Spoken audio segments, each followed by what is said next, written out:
दोस्तों फिर से एक नई कहानी के साथ आज की मेरी कहानी है शेर और खरगोश की।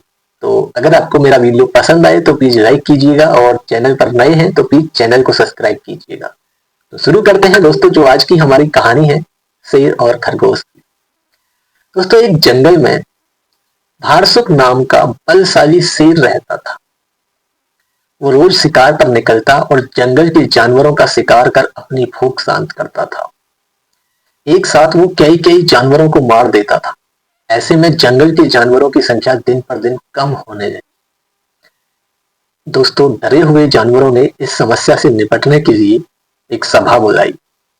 वहां निर्णय लिया गया कि शेर से मिलकर इस विषय पर बात की जानी चाहिए। इसके लिए जानवरों का एक दल बनाया गया। अगले दिन वो दल शेर से मिलने पहुंचा।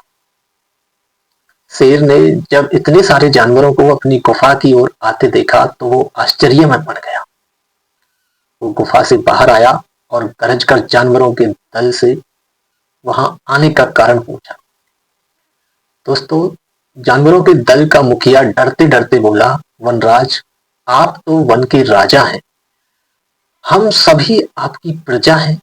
आज आपकी प्रजा आपसे एक विनती करने आई है।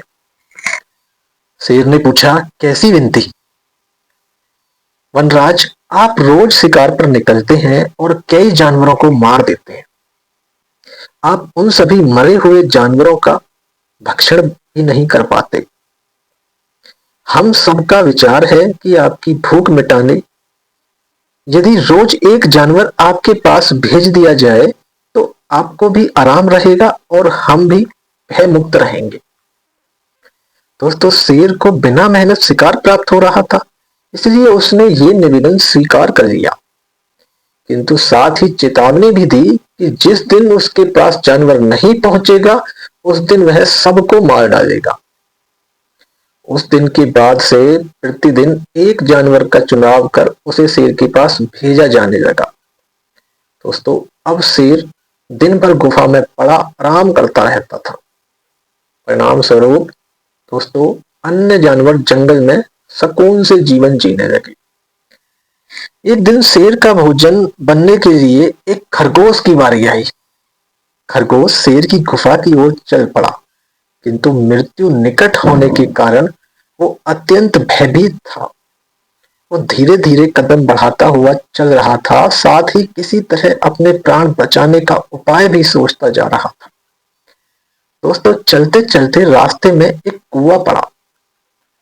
कुएं के पास जाकर जब खरगोश ने उसमें झांका तो उसे अपनी परछाई दिखाई पड़ी। उसी क्षण खरगोश को अपनी जान बचाने का एक बढ़िया उपाय समझ गया। उपाय सोचते ही खरगोश में एक नए जोश का संचार हो गया। उसे शेर के पास जाने की कोई जल्दी नहीं थी। कुछ देर कुएं के पास आराम करने के बाद वह शेर के पास पहुंचा। इधर दोस्तों शेर भूखा था और अपने भोजन के आने में हो रही देरी से क्रोध में लाल पीला हो रखा था। जैसे ही उसने एक पिद्दी से खरगोश को देखा उसका गुस्सा और बढ़ गया। दोस्तों वो गरज कर खरगोश से बोला, पिद्दी से खरगोश, मैं कब से प्रतीक्षा कर रहा हूं और तू अब आया है। अब मेरी भूख बढ़ चुकी है, तुझ अकेले से मेरा क्या होगा। तुझ पिद्दी को किस बेवकूफ ने मेरे पास भेजा है तुझे। तेरे बाद मैं उसे भी मारकर खाऊंगा जिसने तुझे भेजा है। खरगोश हाथ जोड़कर गिड़गिड़ाया, हे वनराज, देरी के लिए मुझे क्षमा करें। विश्वास कीजिए इसमें न मेरा कोई दोष है न ही मुझे भेजने वाले का। हम तो 5 खरगोश आपका भोजन बनने के लिए निकले थे, किंतु रास्ते में एक दूसरे शेर ने हमें रोक लिया। जब हमने उसे बताया कि हम अपने राजा का भोजन बनने जा रहे हैं तो वो 4 खरगोशों को मारकर खा गया और मुझे आपके पास ये संदेश देने भेजा कि अब से वो जंगल का राजा रहेगा। शेर गुस्से से दहाड़ा और बोला, ऐसा किसने कहा है? तो खरगोश बोला, जी वनराज, ऐसा उसी शेर ने कहा है। उसने आपको लड़ाई के लिए भी ललकारा है। उसने कहा है कि वो आपको मारकर इस जंगल में अकेला राज करेगा।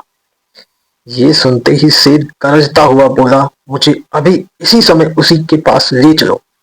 मैं उसे बताता हूँ कि इस जंगल का असली राजा कौन है। आज तो उसकी खैर नहीं।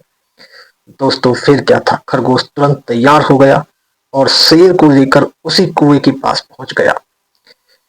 कुएं को दिखाते हुए वो बोला, वनराज, ये उस शेर का दुर्ग है। वो इसी दुर्ग में रहता है। आप दुर्ग के द्वार से उसे ललकारिए। शेर ने कुएं में झांक कर देखा तो उसे अपनी ही परछाई नजर आई। परछाई देखकर उसने सोचा कि अवश्य ही ये वही दूसरा शेर है, और जोर से दहाड़ते हुए उसे ललकारने लगा। दोस्तों कुएं की दीवारों से टकरा कर उसकी जो आवाज है वो और ज्यादा बढ़ गई, और अपनी ही परछाई देखकर उसे भी लगा कि दूसरे वाला शेर भी उतना ही दहाड़ रहा है जितना वो दहाड़ रहा है उसके ऊपर, और वो उसकी ललकार का उत्तर देते हुए उसने कुएं में छलांग ही लगा दी। दोस्तों कुएं की दीवार से टकराता हुआ वो पानी में जा गिरा और डूबकर वो शेर मर गया। दोस्तों शेर के मरने के बाद खरगोश खुशी खुशी वहां से लौटा और जंगल के सभी जानवरों को ये खुशखबरी सुनाई। सभी जानवर ये खुशखबरी सुनकर बहुत ही ज्यादा खुश हुए। सबने खरगोश की बहुत प्रशंसा की। दोस्तों इस कहानी से आपको क्या सीख मिली? बुद्धि बल सबसे बड़ा बल होता है, इसलिए बुद्धि घड़ी में सदा बुद्धिमानी से ही काम लेना चाहिए। बुद्धि का इस्तेमाल कर हर समस्या का समाधान किया जा सकता है। तो दोस्तों आपको मेरी कहानी पसंद आई हो तो प्लीज लाइक कीजिएगा, चैनल पर नए हैं तो सब्सक्राइब कीजिएगा। मिलते हैं नेक्स्ट कहानी में। Thank you so much.